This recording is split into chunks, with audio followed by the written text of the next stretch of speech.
This is the story of Seo-jun, where he grew stronger by farming and evolving his pets by giving them his special juice, making them thick. Thick. What the? In the previous episode, we saw how Theo, after receiving his high-level mid-merchant badge, went to the trading market, where only high-level merchants can enter. Zareth also followed Theo, hoping to figure out if he was truly a professional merchant or a scam. There, Zareth witnessed an intense battle between the store owner and Theo during bargaining. Theo employed the ultimate technique that Seo-jun had taught him, the Asian mom bargaining technique, and successfully defeated the store owner, leaving Zareth shocked. After this encounter, Zareth verified and wrote in her report that Theo was indeed a genuine pro-merchant. She realized that Theo's bargaining skills were even more advanced than her own, despite her noble merchant background. She marveled at how Theo, at such a young age, excelled in bargaining, surpassing her abilities. Meanwhile, in his cave, Seo-jun made a new discovery. Crawfish had somehow found their way to the pond, and Seo-jun and his buddies got excited as they planned to catch them and create incredible, tasty dishes. Immense concentration, held his dagger and stared at the crayfish. Behind him, the rabbit families watched him with curiosity. Then, the crayfish, after studying Seo-jun for a moment, suddenly lunged at him to attack. But Seo-jun was no longer the loser. His stats were all at high-level hunter. With a swift slash, he effortlessly killed all the crayfish that had leaped to attack him. The system notified Seo-jun that he had gained 30 XP, and the warrior rabbit was clapping in excitement, ready to join the fight. So guys, today's like goal is 6,800 likes. Please like and subscribe to support the channel. Now let's continue. Suddenly, more crayfish jumped towards Seo-jun to attack, and the warrior rabbit approached from behind, holding his hammer high with excitement. Seo-jun turned back and, with enthusiasm, ordered the warrior rabbit to deal with the crayfish. The warrior rabbit began a barrage of attacks, hammering the crayfish one by one, instantly defeating them without breaking a sweat. After a while, the chubby rabbit and the husband rabbit were transporting the dead crayfish in the cart. They were followed by the other rabbit, each carrying a dead crayfish one by one, and transporting them to a spot near the campfire. The sickle rabbit, armed with his razor sickle, prepared to peel the crayfish's skin. The wife rabbit and the baby rabbits watched from behind with anticipation and sparkling eyes. However, as the sickle rabbit tried to cut the shell of the crayfish, even after several attempts with all his might, he couldn't make a scratch on the crayfish's body. The mommy rabbits, noticing this, asked the sickle rabbit what happened and if there was something wrong with his sickle. The sickle rabbit nodded his head and explained that his sickle was fine, but the crayfish's shell was so strong that he couldn't pierce it. Seo-jun, holding two crayfish in his hand with a smile on his face, approached from behind and explained that even on Earth, it's really challenging to cut through the shell of a crayfish. In the tower, it seemed logical that the shells of the crayfish would be as hard as steel. So Seo-jun suggested cooking the crayfish on the campfire first. When the crayfish were fully cooked, their shells would loosen, making it easier to separate the meat from the shell. The sickle rabbit nodded in response. Then, Seo-jun unwrapped 3 more perfectly cooked crayfish and placed them in front of him on the onion leaves. He held one in his hand, ready to peel the skin off, and all the rabbits were waiting in anticipation. Seo-jun slowly applied gentle force to split the crayfish in half, and as he did, some of the juice started to splatter. The worker rabbit, the chubby rabbit, and the sickle rabbit stared in amazement with their mouths open. Finally, Seo-jun turned the crayfish's head and, with a gentle force, split the crayfish into 2 parts. Inside, the chewy and juicy golden meat sparkled. Seo-jun exclaimed in excitement with his mouth open, saying how juicy it looked. After smelling the heavenly scent of the meat, the rabbits were hypnotized and eagerly awaited their turn to take a bite. Seo-jun happily offered a portion of the crayfish's heavenly flesh, and they all took it excitedly, stretching out their hand. As they all took a bite, as much as the scent was delicious, the meat was even more delightful. They hadn't eaten something like this in their whole lives,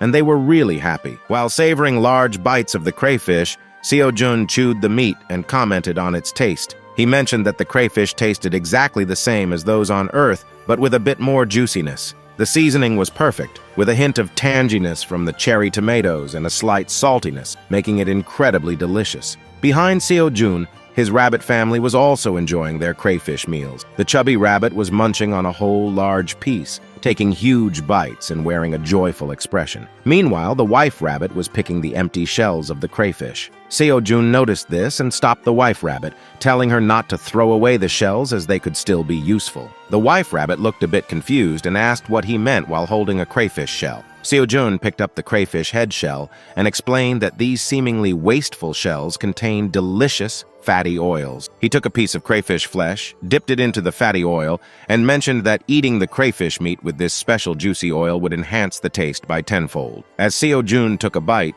he instantly regretted that he didn't have soju. If he did, this would be a really incredible combo. While the warrior rabbit watched Seo-jun eating this weird combination, he thought, why not? He also decided to try this strange-looking gooey substance from the crayfish's head. With courage, the warrior rabbit approached Seo-jun, and Seo-jun handed him some of the crayfish's oil. The warrior rabbit slowly dipped his hand into the weird oil. At first, it didn't look very appetizing to him, with its odd, sticky green appearance. He hesitated, having second thoughts about eating it. However, he decided to trust Seo-jun and took a lick of the strange substance. To his surprise, he instantly liked it. His eyes sparkled with delight as he discovered that it was nothing like he had expected. It was sweet and salty at the same time. Unable to resist, he started devouring the green oil mixed with crayfish organs and flesh. Seo-jun smiled warmly and advised the warrior rabbit to eat slowly, reminding him that the food wasn't going anywhere, and they had plenty more to enjoy.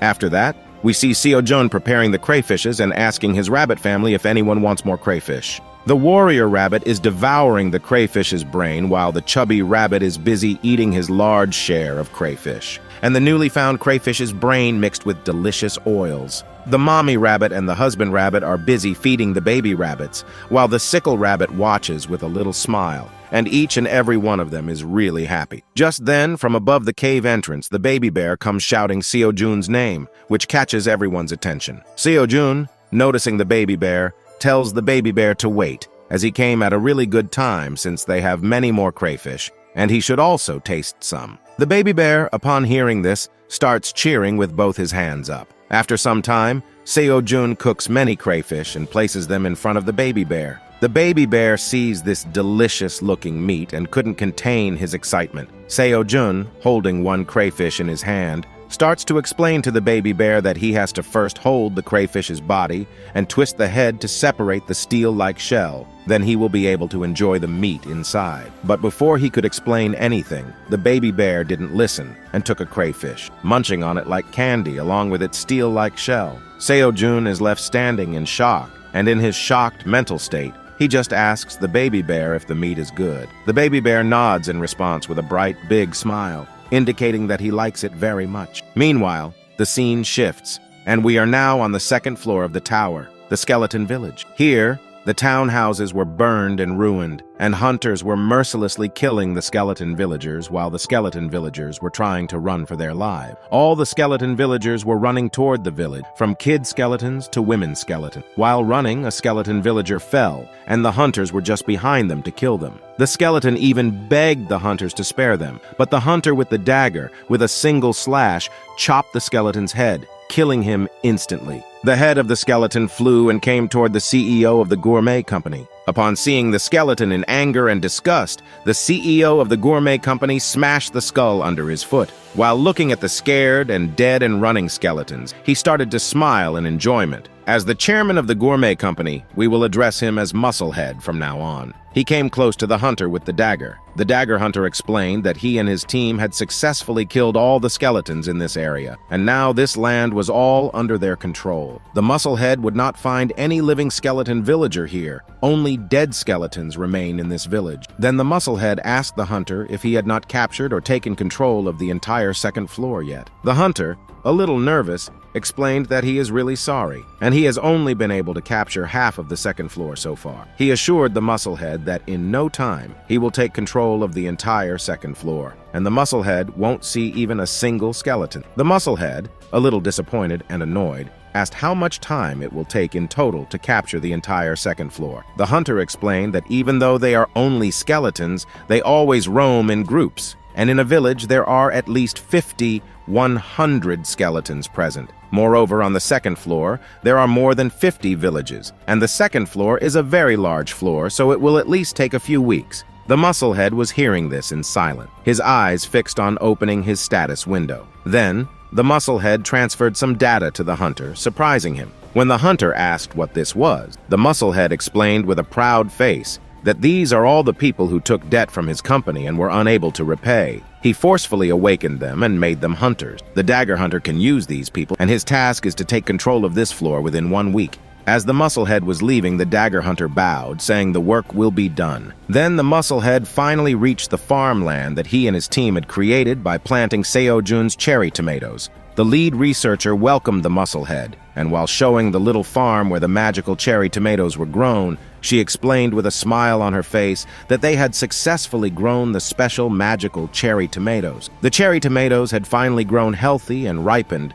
ready to be harvested. She invited the musclehead to pluck the first cherry tomato with his own hands. Hearing this, the musclehead, with a wicked smile glaring at the cherry tomatoes, exclaimed, "Finally!" With that, he gently plucked a cherry tomato, and after glaring at it for a while with confidence and an excited smile, took a bite and placed the cherry tomato inside his mouth. He slowly chewed the cherry tomato for a while, but then something unexpected happened. The musclehead's whole face turned pale, and suddenly he crouched and started to vomit, throwing up all the cherry tomatoes that he had chewed. All the researchers and the lead researcher lady got a little panicked and came close to the musclehead, asking if he was okay. Then, before the red-haired lady could do or say anything, the musclehead, still with a pained expression on his face, started to shout and scold everyone, saying, "What the hell is happening here?" This confusion left everyone bewildered. In their confusion, when the red-haired lady asked for an explanation as she couldn't understand what he was trying to say,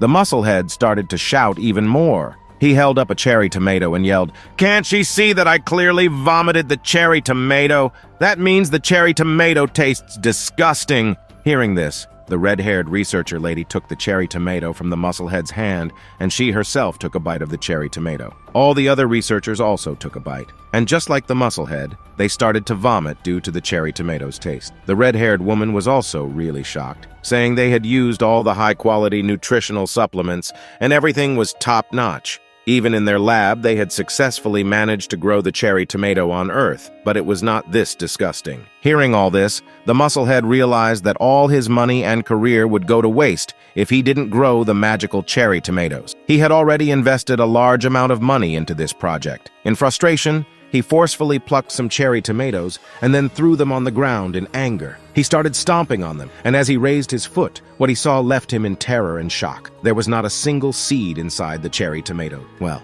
this happened because Seo-jun had all the exclusive rights to all the crops he would grow, and no one in the world would be able to grow his crops without his permission. Meanwhile, we see Seo-jun sleeping like there's no tomorrow, with his mouth open and drooling. Above him, there is a theft in progress. Ox number 1 sneaked in quietly, seeing the onion leaves placed on top of the peanut seed. With a wicked smile, he picked some onion leaves and stared at them for a while. Then, with a warm smile, he started to munch on them, completely unaware that something terrible was approaching him. So with this, the episode ends here. Please write part 33 in the comment. Thanks for watching.